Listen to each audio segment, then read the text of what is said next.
Vamos a continuar en las exposiciones de la primera carta del apóstol Pablo a los Corintios, capítulo 11.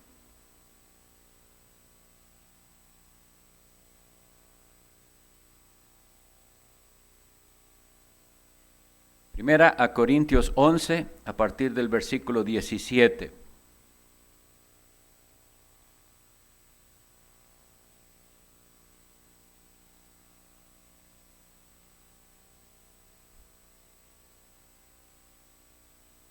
Pero al anunciaros esto que sigue, no os alabo,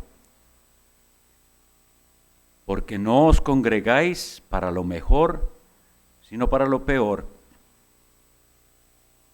Pues en primer lugar, cuando os reunís como iglesia, oigo que hay entre vosotros divisiones, y en parte lo creo,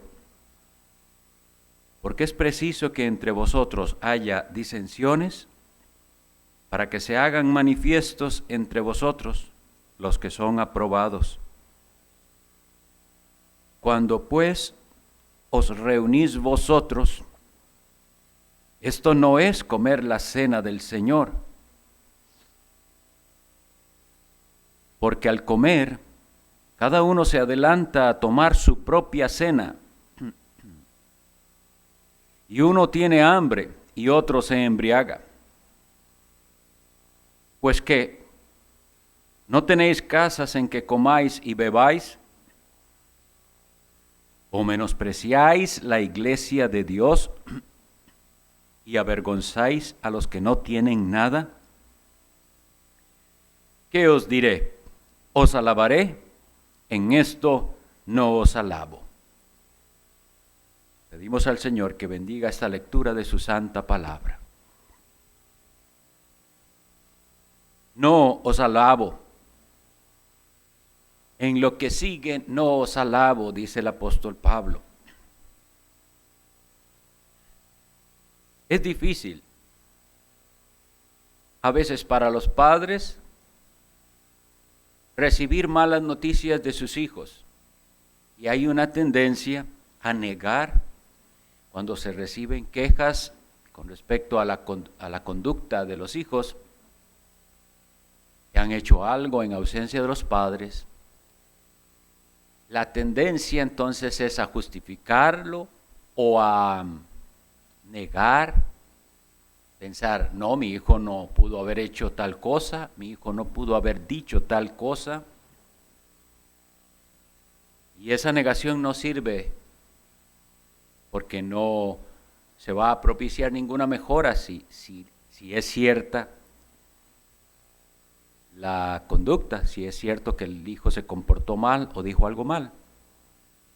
El apóstol Pablo aborda ahora, habiendo dicho anteriormente, os alabo, porque veo que están manteniéndose en las instrucciones recibidas.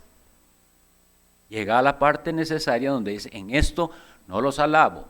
Vamos a tener que hablar de algo que está mal. Y nosotros también debemos recibir la palabra del Señor con la actitud correcta, como dice Proverbios 27:6, fieles son las heridas del que ama. Y así debía la iglesia de Corinto recibir esta exhortación y amonestación de parte de alguien que les va a decir algo que puede que los haga sentir mal un rato. Parece una herida, pero la Escritura dice, fieles son esas heridas del que ama. El Padre no amonesta ni castiga con el afán de dañar, sino con el afán de procurar corrección y bienestar para sus hijos. Así debemos empezar el estudio de este fragmento de la Escritura. ¿Estamos dispuestos a recibir una corrección? ¿Puede recordar alguna vez o cuál fue la última vez que usted recibió una corrección, que alguien le dijo, sea su esposo, sea su esposa, sea su hermano o hermana, que alguien le dijo sobre algo que usted hizo o dijo que no está bien y que usted lo reconoció y dijo, tiene razón, no debía haber dicho eso, no debía haber hecho eso, tiene razón, mi reacción no fue la correcta? ¿O será, como es la mayoría de las personas en el mundo, porque no tienen ese deseo de agradar al Señor, que muy fácil sabe fabricar una excusa o niega su acción o niega sus palabras? El tema aquí es muy importante. Para poder entenderlo, vamos a necesitar repasar la doctrina de la iglesia. El tema entonces de este sermón o el título sería, ¿menospreciáis la iglesia de Dios? Pues si vamos a hablar de esta exhortación, una pregunta que se nos hace, que le hizo el apóstol Pablo a los Corintios y Dios nos hace a nosotros, ¿está usted menospreciando la iglesia de Dios? ¿De qué manera? Pero primero entonces tenemos que recordar algunas de las cosas que la Biblia nos enseña al respecto.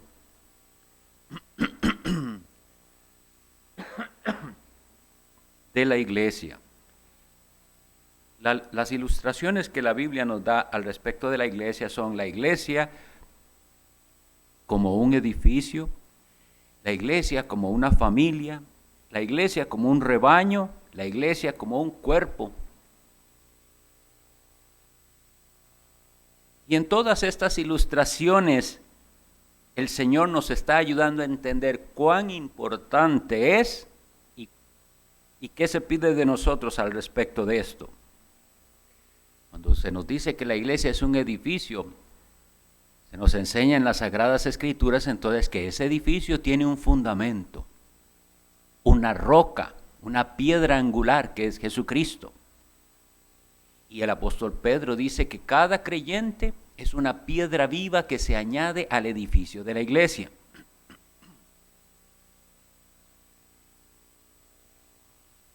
Cuando se nos habla de la iglesia como una familia, la familia de Dios, se nos recuerda que todos los miembros de la iglesia son hermanos, que la iglesia está compuesta de hermanos, verdaderamente hermanos. Cuando se nos habla de que la iglesia es un rebaño, debemos imaginar a aquel que es un pastor cuidando de su rebaño, es Jesucristo el buen pastor, y las ovejas, que según él dice se identifican así, escuchan su voz y le siguen. Y la iglesia como un cuerpo del cual Cristo Jesús es la cabeza y todos los demás son los miembros unidos a la cabeza. Todo esto va a ser necesario que lo tengamos en mente para las cosas que vamos a ver. Y hay un detalle más. La Biblia nos dice, por ejemplo, en Gálatas 4:26, que esa Jerusalén de arriba, que es representante de la Iglesia Universal, es madre de los creyentes. Debemos también entonces tener en cuenta esas palabras de los teólogos antiguos que decían, el que no tiene a la iglesia como su madre, no puede decir que tiene a Dios como su padre. Por esa relación estrecha que hay entre la iglesia, que es la que engendra hijos para Dios por medio del evangelio.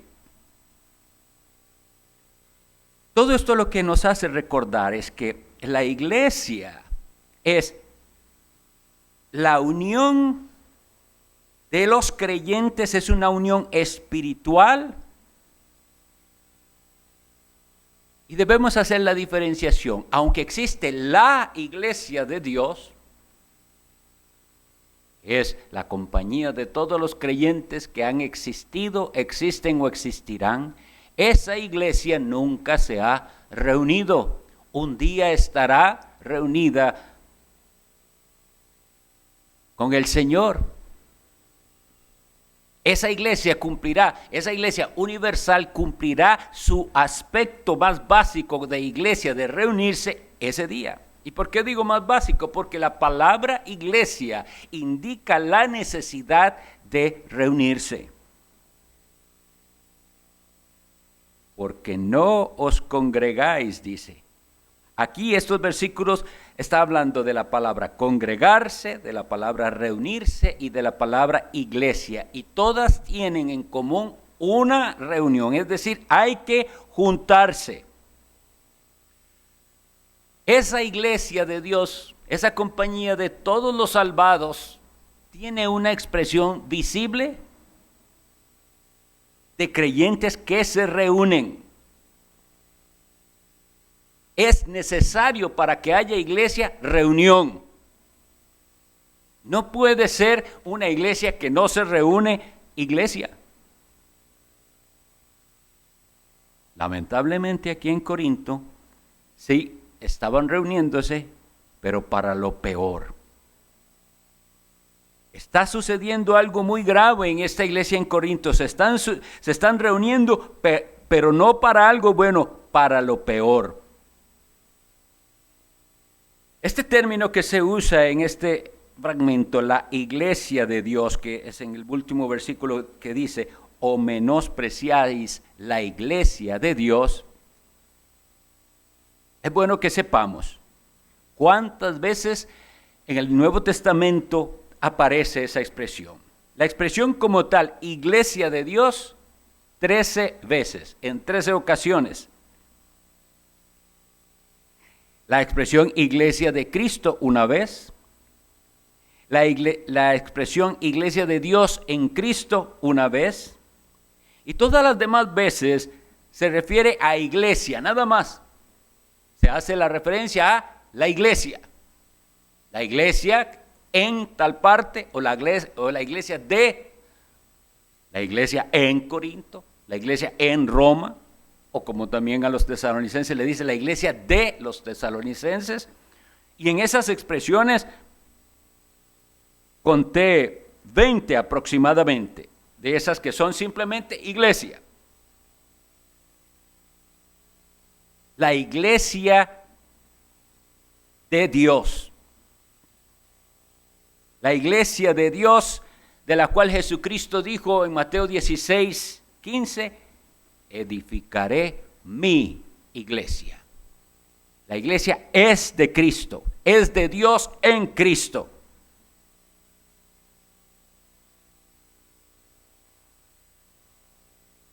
Vamos a ver el problema que se describe aquí con esta iglesia en particular. Cuando él recibe estas noticias, el apóstol Pablo, pues en primer lugar, cuando reunís como iglesia, oigo que hay entre vosotros divisiones, dice esto, y en parte lo creo.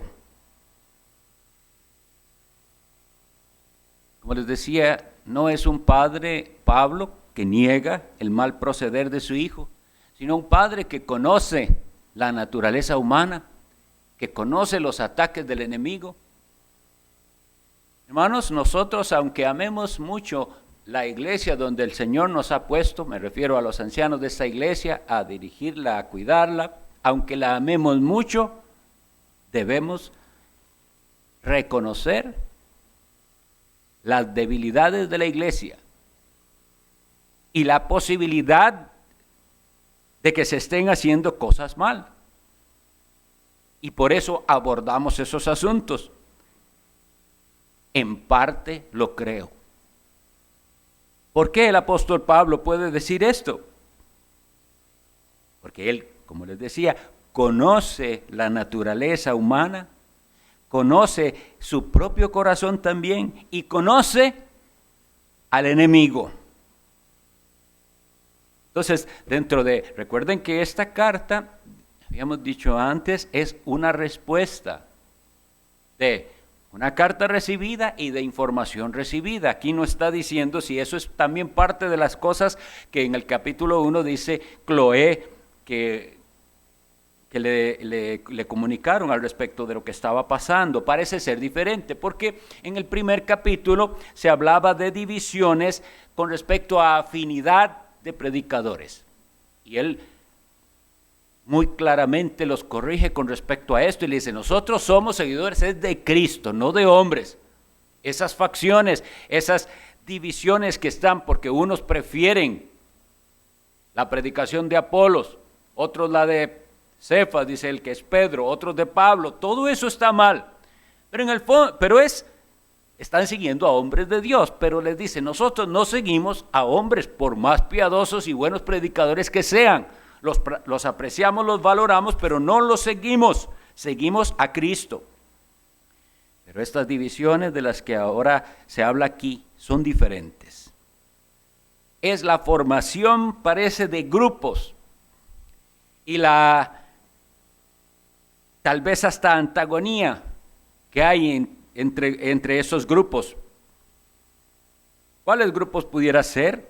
Pensemos en los que se dan hoy en día y veremos que es muy probable que haya también. Recordemos que era una ciudad cosmopolita, con ciudadanos de muchas procedencias, de muchas culturas.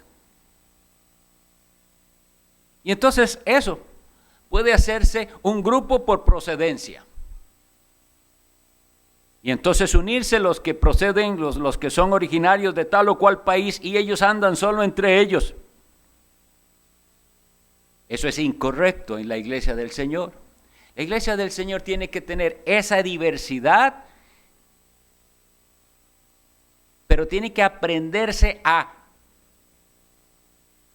que la unión y la unidad que tiene la iglesia trasciende a esas características especiales. Por eso no estamos de acuerdo con que haya una iglesia, por ejemplo, o más bien, lo explico de esta manera. Si hay una iglesia aquí en Costa Rica, que es una iglesia, voy a poner un ejemplo, coreana, y el fin de esa congregación es para alcanzar a los que no hablan español y solo coreano, está muy bien que se haga por esa razón, porque estas personas coreanas necesitan escuchar la predicación en coreano para poder dar un culto al Señor racional.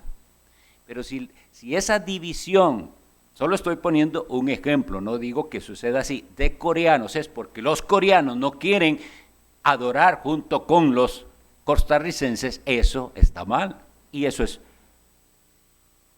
algo de lo que estamos tratando aquí. No pueden haber este tipo de diferencias por procedencia, por ejemplo.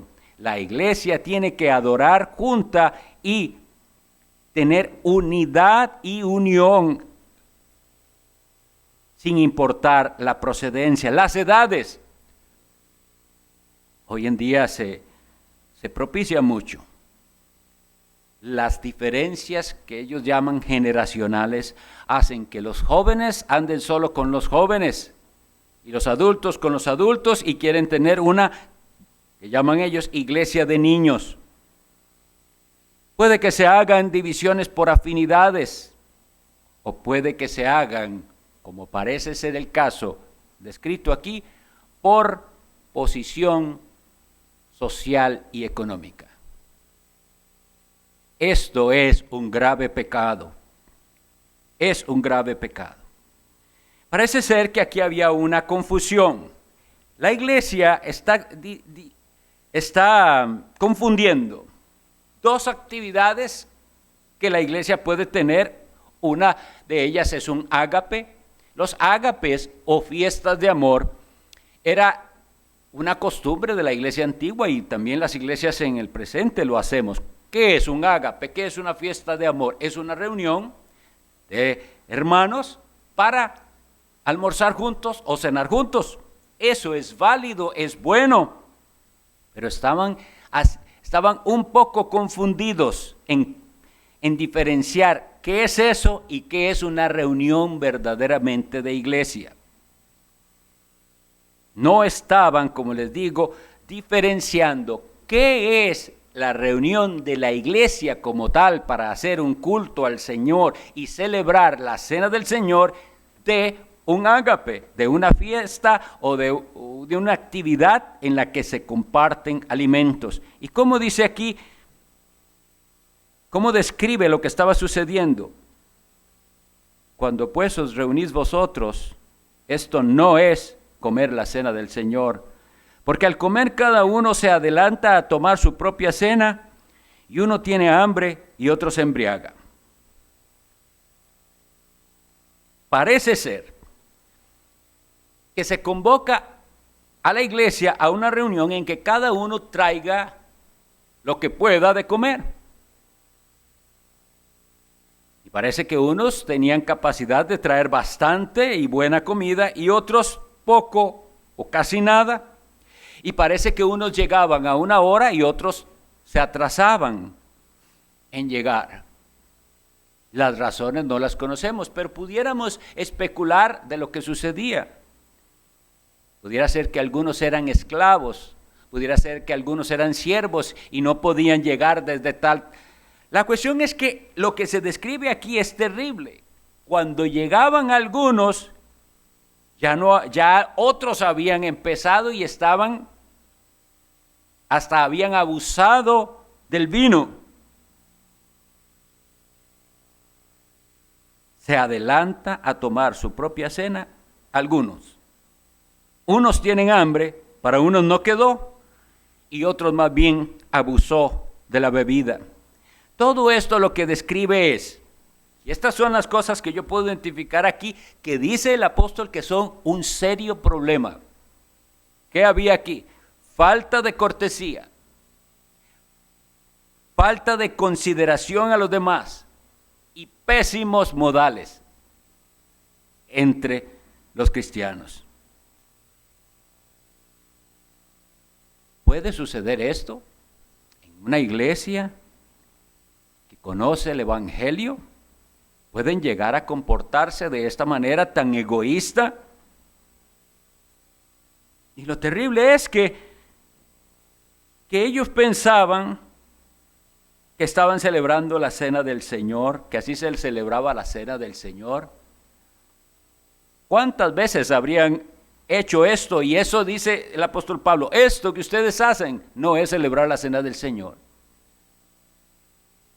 Están ustedes engañados haciendo unas actividades que puede ser que muchos de ustedes lo pasen bien, pero eso nada tiene que ver con lo que el Señor demanda de nosotros. La cena del Señor.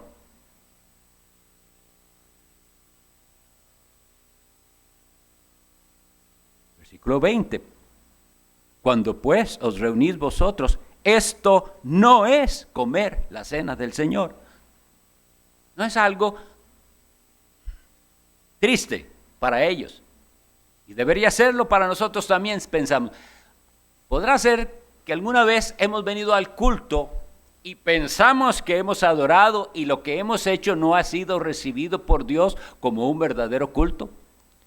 Pudiera ser que hay gente celebrando el sacramento de la cena del Señor y piensan que lo están haciendo y Dios les está diciendo, nada de eso que ustedes están haciendo es recibido ni considerado como un acto de adoración.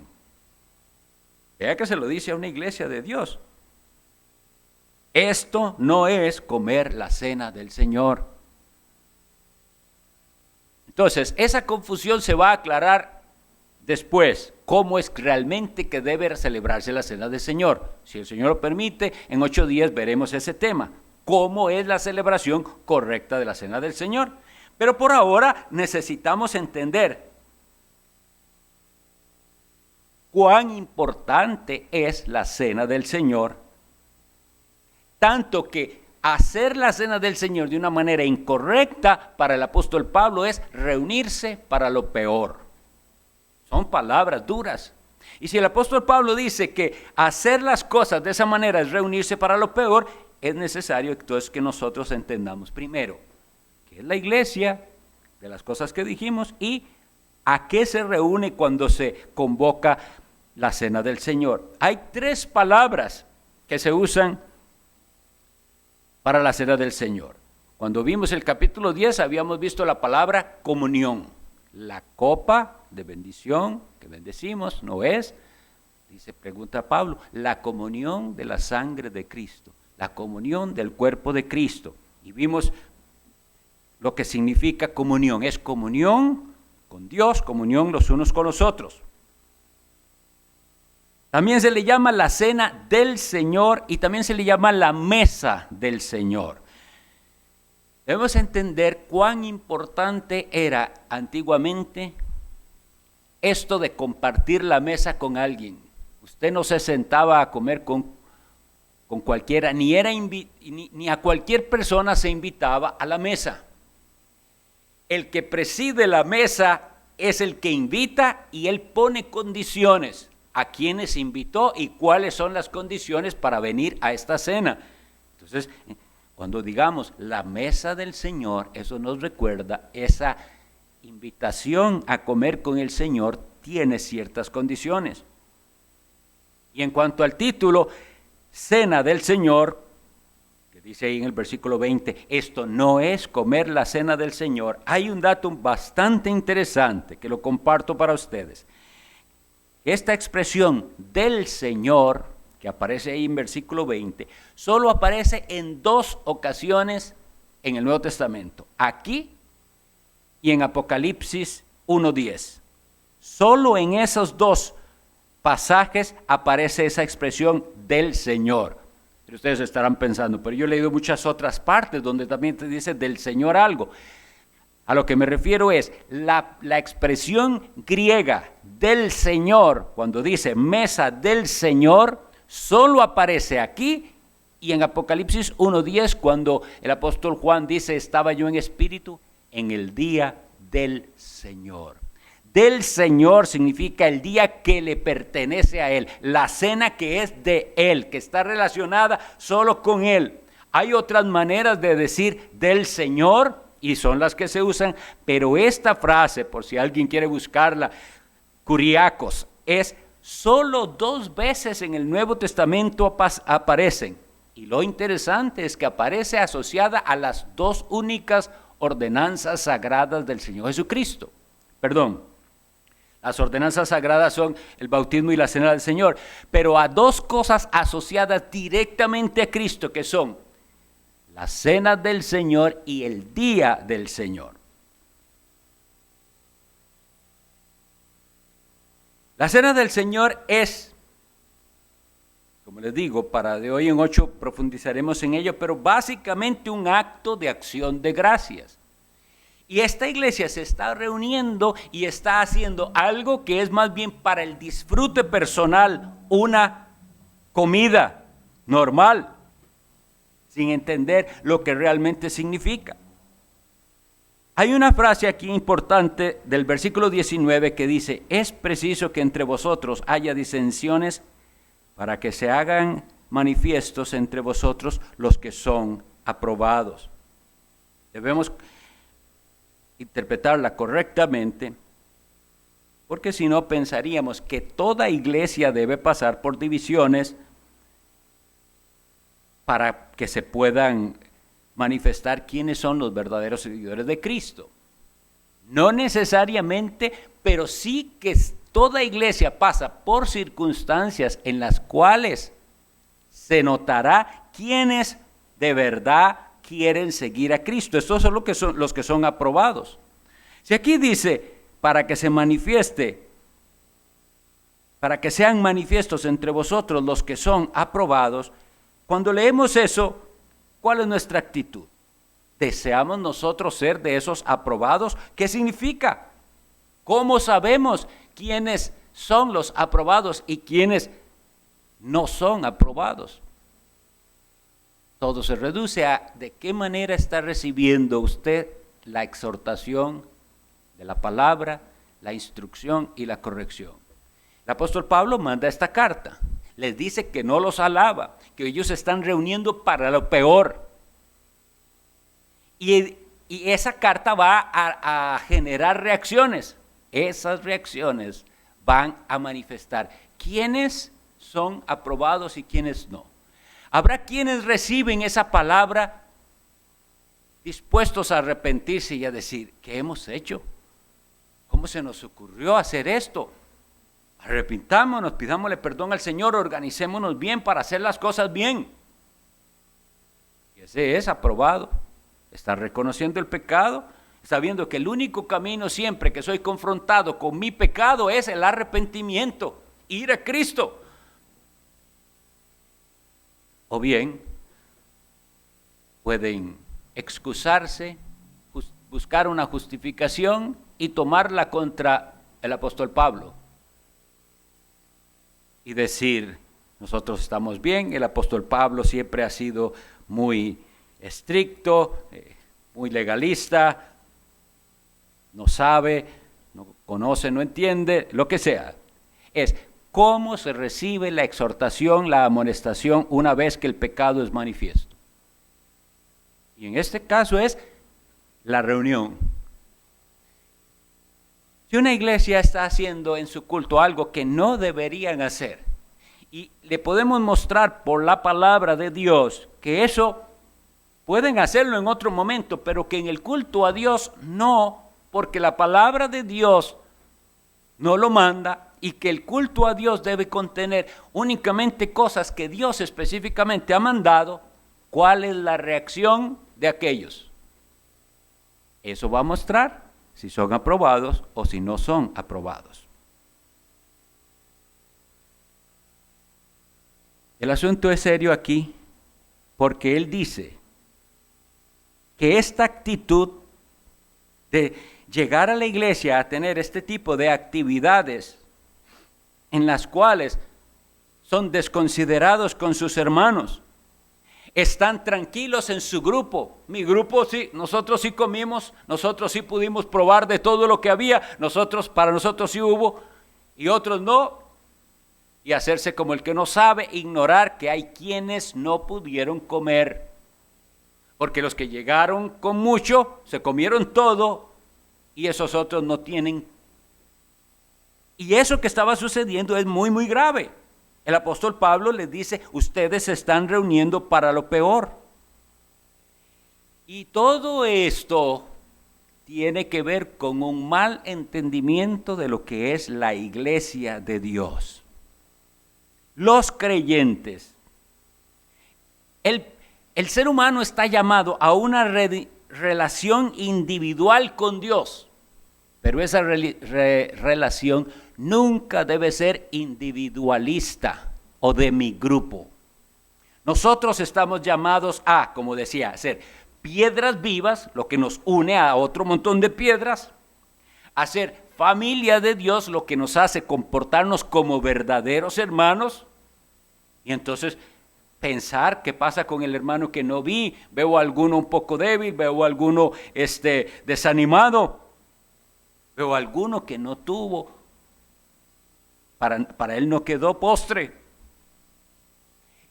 Comportarnos como rebaño. El rebaño va junto. Si han visto alguna vez un rebaño de ovejas, una oveja que está apartada, que no va con el rebaño, que esa no se puede decir que pertenece al rebaño.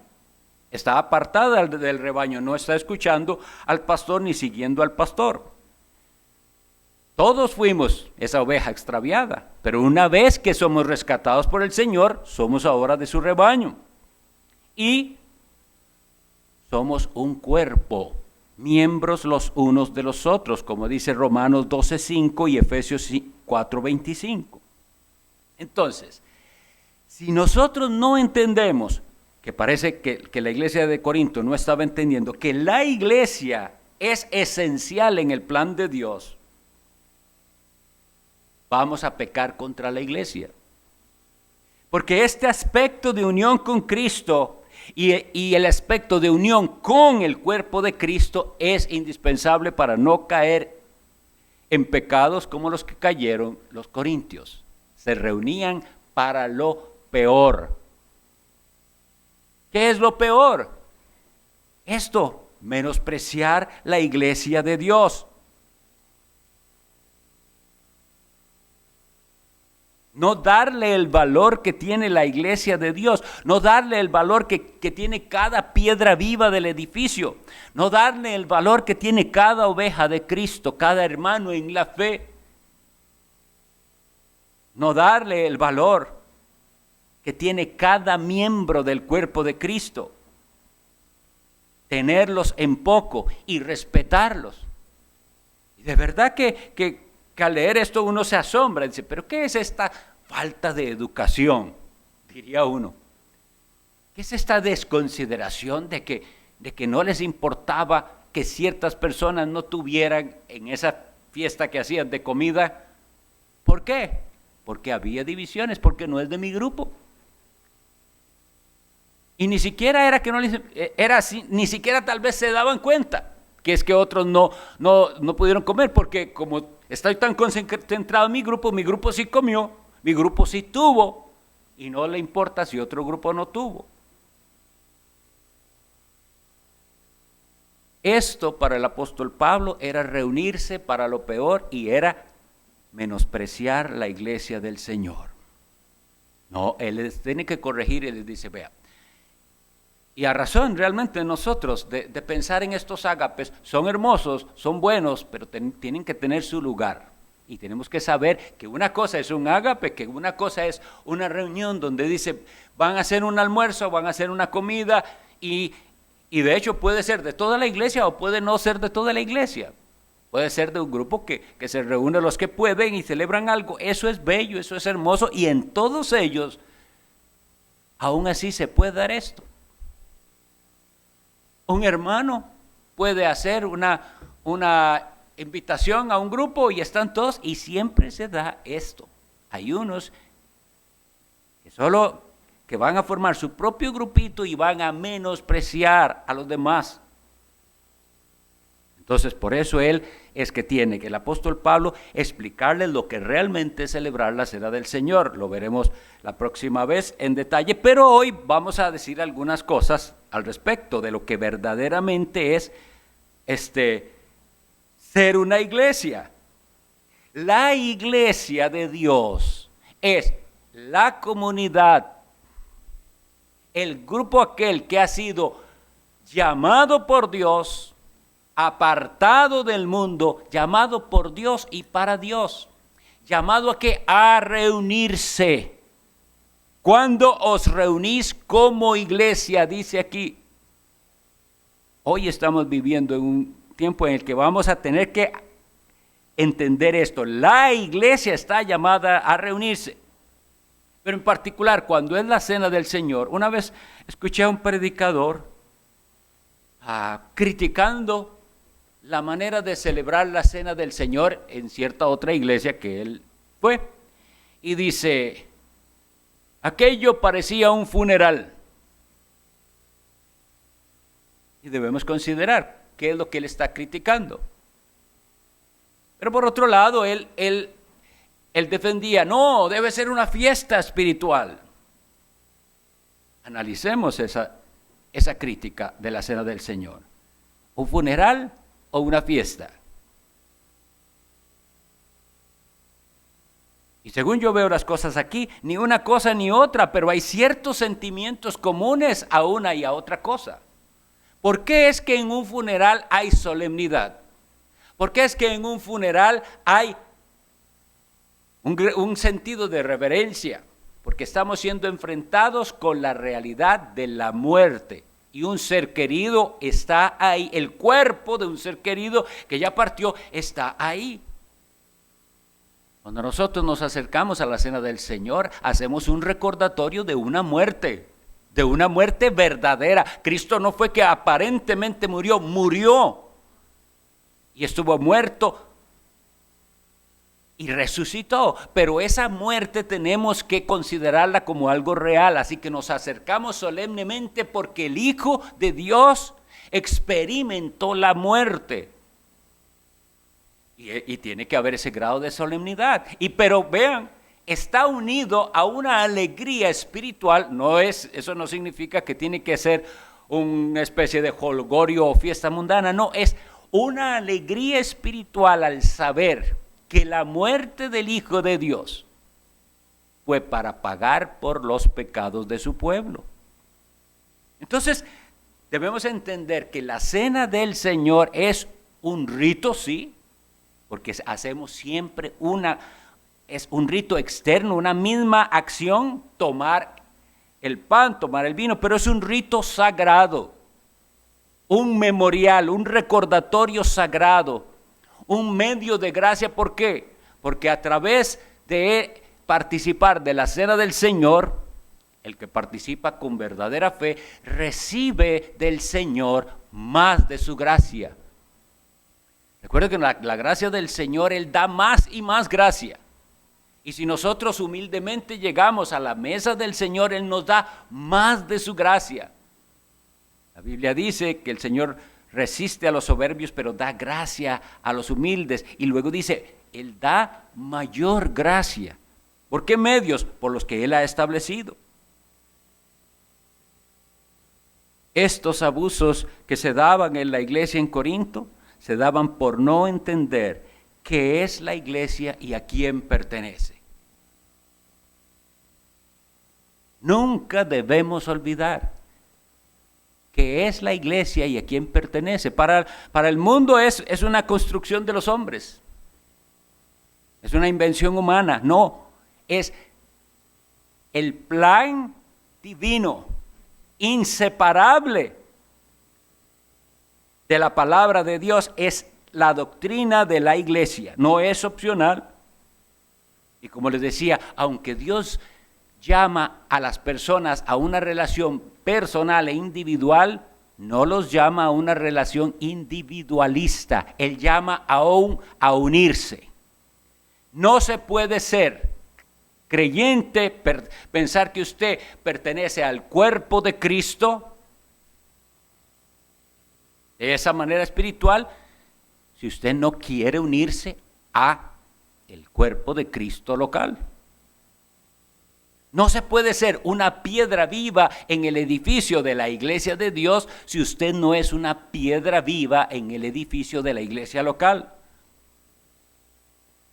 No se puede ser parte de la familia de Dios si usted no tiene hermanos verdaderos en la fe, a los cuales cuidan de usted, por los cuales usted ora, los cuales oran por usted.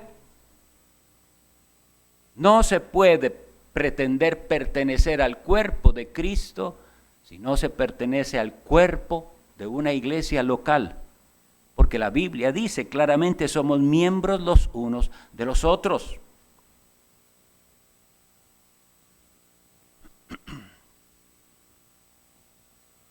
Aquí hay en este fragmento unas frases importantes para ir concluyendo, pero que son necesarias, y pienso que el Señor nos hace meditar en esto en un momento muy importante de la historia de la iglesia.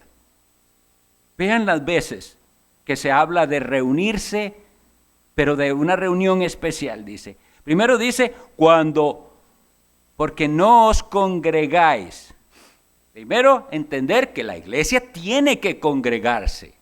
Eso es ser iglesia. Ahora, en este caso, ellos no se reunían para lo mejor, sino para lo peor, porque menospreciaban la iglesia. Ahora vea la frase, cuando os reunís como iglesia. Hay reuniones particulares, especiales, que son reunión de iglesia. La iglesia no tiene opción, debe reunirse. Y claro, hay situaciones en las que los ancianos de la iglesia pueden haber determinado suspender los cultos por alguna razón clara y bíblica, pero cuando esa razón ya no es bíblica ni clara, nosotros no podemos, por hacerle caso a un gobierno, desobedecer el mandamiento de Dios. La iglesia debe reunirse. Una iglesia que no se reúne no es iglesia. Pensemos entonces de qué maneras hemos menospreciado la iglesia de Dios. En todo este tiempo que las iglesias no se han podido reunir, ¿qué hemos pensado? ¿O cuál es la razón de anhelar volver a reunirse? ¿Simplemente ver a los hermanos? Lo cual es bueno tener comunión unos con otros, pero es que no se entiende, es que la iglesia es de Dios. Es la institución que Dios creó. Pensemos, ¿en qué maneras podemos nosotros haber pecado menospreciando a la iglesia del Señor? Bueno, les decía que en Gálatas dice que Jerusalén llega a ser la madre de todos nosotros, es decir, nos dice que la iglesia del Señor es nuestra madre. Y recientemente en una predicación se nos hablaba de la belleza de la Nueva Jerusalén. La belleza de la iglesia. ¿Vemos nosotros a la iglesia bella por lo que es y lo que será? ¿Y en quién es que tiene la iglesia su belleza? Sino en el Salvador Jesucristo. Pero podemos menospreciar la iglesia del Señor con los cultos irreverentes que en muchas partes se dan, o que incluso nosotros, a pesar de esforzarnos por tener un culto reverente, tenemos en medio de nosotros personas que no tienen actitud reverente. Y están entonces menospreciando la iglesia de Dios. Una participación poca en la iglesia, o nula, no hay participación alguna. Personas que llegan tarde están menospreciando la iglesia del Señor. Personas que al terminar el culto huyen, parece, de la iglesia, están menospreciando la iglesia del Señor. Y esa es la realidad. Hay algunos que no disfrutan los cultos al Señor, solamente los soportan. El descuido de la comunicación entre los santos es una manera de menospreciar la iglesia del Señor. Aplazar innecesariamente la solicitud de membresía. Si no hay una razón bíblica, usted está menospreciando la iglesia de Dios. ¿Usted piensa que eso se puede alargar hasta que usted quiera? No, eso es algo de vital importancia, unirse a la iglesia. Le está dando usted la importancia que tiene, y como siempre aclaramos, si no es en esta iglesia, entonces en otra. Puede ser en otra, pero no menosprecie la institución que Dios ha creado, a la cual todo verdadero cristiano debe pertenecer y ser parte. El menosprecio de los oficios eclesiásticos y de los ministerios de la iglesia. No apreciar la labor de los ancianos y de los diáconos. Eso es menospreciar la iglesia de Dios, porque ellos están puestos en la iglesia de Dios por Dios. El menosprecio de la oración corporativa. Pensar que eso de reunirse a orar o de conectarse, que ahora que lo tenemos que hacer así, a orar, eso no es tan importante. Y entonces no está programado en su agenda. Entonces solo si sobra tiempo voy o me conecto. Eso es un menosprecio de la iglesia de Dios. Si nosotros tuviéramos el correcto sentido de lo que es la iglesia de Dios, que es la iglesia de Él, que Él, como dice en Hechos 20, compró con su propia sangre, entonces nosotros la tendríamos en alta estima, como Cristo la tiene en alta estima. Llegará el momento en que Dios va a mostrar quiénes son los aprobados. La pregunta es, ¿estará usted entre los que son aprobados? ¿Cómo piensa que será ese test? ¿Cómo piensa que será esa evaluación para decir si usted está aprobado o no? ¿Estará usted entre los que reconocen el pecado, se arrepienten para obedecer a Cristo? ¿O se aferrará a su propia manera de pensar y a su propia manera de ser?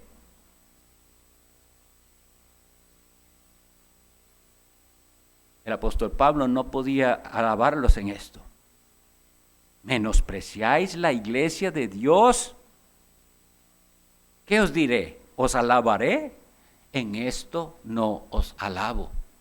Y en todas estas actitudes negativas que hemos tratado de expresar, no hay nada digno de alabanza. Recordemos que alabar a alguien es hablar bien de esa persona, que es lo contrario. No os alabo. Miren, no tengo nada bueno que decir con respecto a lo que está sucediendo entre ustedes.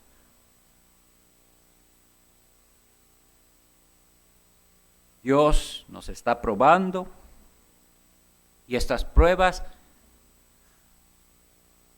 tienen su propósito.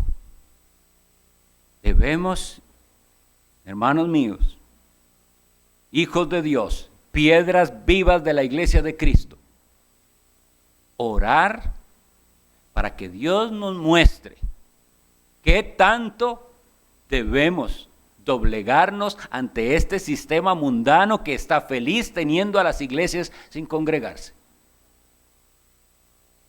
porque nosotros deberíamos reunirnos, es mandamiento de Dios, y reunirnos para lo mejor, para exaltar a Cristo juntos, para celebrar las ordenanzas, para ver personas dando testimonio de conversión, bajando a las aguas del bautismo, para celebrar juntos la cena del Señor, para sentir de cerca, de una manera espiritual, la presencia de Cristo y decir, un día, esto que estamos celebrando aquí, lo celebraremos con Él. Porque Él así prometió, no beberé más del fruto de la vid, hasta que lo beba nuevo con vosotros en el reino de mi Padre. Que cada uno de nosotros, creyente o no, se revise a sí mismo. ¿Estará usted aprobado si Dios mide qué tanto aprecia usted la iglesia de Dios? Debe apreciarla y desear unirse a ella y saber que no es algo que yo hago porque quiero, que es Dios que me está tomando y me está poniendo donde Él quiere que yo le sirva. Que así lo haga el Señor. Oremos. Te damos gracias, Señor, por tu palabra. No podemos terminar esto sin pedirte perdón. De cuántas maneras hemos menospreciado tu iglesia y el culto de tu iglesia y las ordenanzas de tu iglesia que son del Señor. Concédenos entonces recibir estas amonestaciones con un corazón humilde, arrepentidos y dispuestos a obedecer a Cristo. Quita de nosotros toda división, haz que nos amemos independientemente de nuestra procedencia, de nuestro estatus, de nuestro nivel académico o económico, que seamos, como tú quieres que seamos, uno en Cristo. Rogamos estas cosas amparados en la misericordia de Jesucristo nuestro Señor. Amén.